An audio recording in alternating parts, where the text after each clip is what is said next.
আসসালামু আলাইকুম প্রিয় শিক্ষার্থীরা, আশা করি সকলেই ভালো আছো।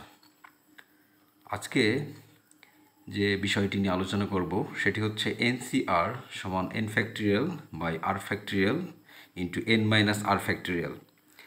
সমাবেশের সংখ্যা NCR হলে প্রত্যেক সমাবেশে r সংখ্যক জিনিস আছে।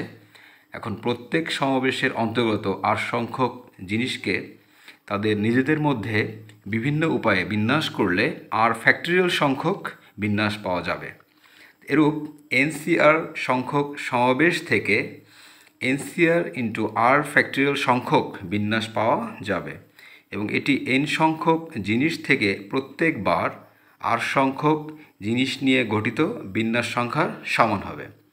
তো এক্ষেত্রে আমরা লিখতে পারি NCR ইন্টু r ফ্যাক্টরিয়াল সমান n into n minus 1 n minus 2 dot dot dot n minus r plus 1, বা আমরা এটিকে লিখতে পারি NCR সমান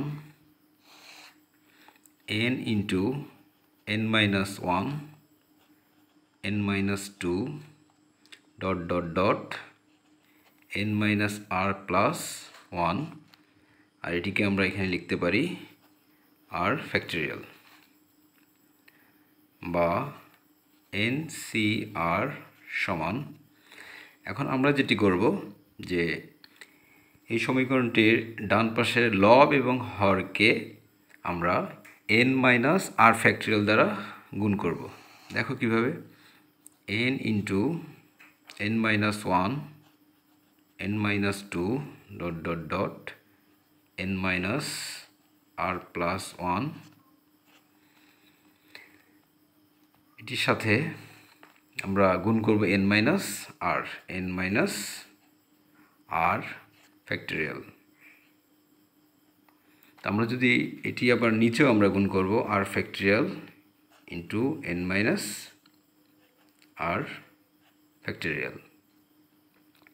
ওকে, তো এক্ষেত্রে আমরা উপরে যে পার্টটি আমাদের আছে, এই যে NCR, লেফট সাইডে আমরা NCR লিখলাম, রাইট সাইডে উপরে যে পার্টটি আছে n into n minus 1 n minus 2 dot dot dot n minus r plus 1 এবং শেষে n মাইনাস r ফ্যাক্টরিয়াল, পুরো বিষয়টিকে আমরা লিখতে পারি n ফ্যাক্টরিয়াল।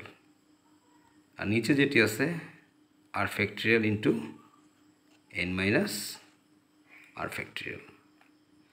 তো আমরা পেয়ে গেলাম NCR সমান n factorial by r factorial into n minus r factorial. আশা করি তোমরা বিষয়টি বুঝতে পেরেছ। সবাইকে ধন্যবাদ।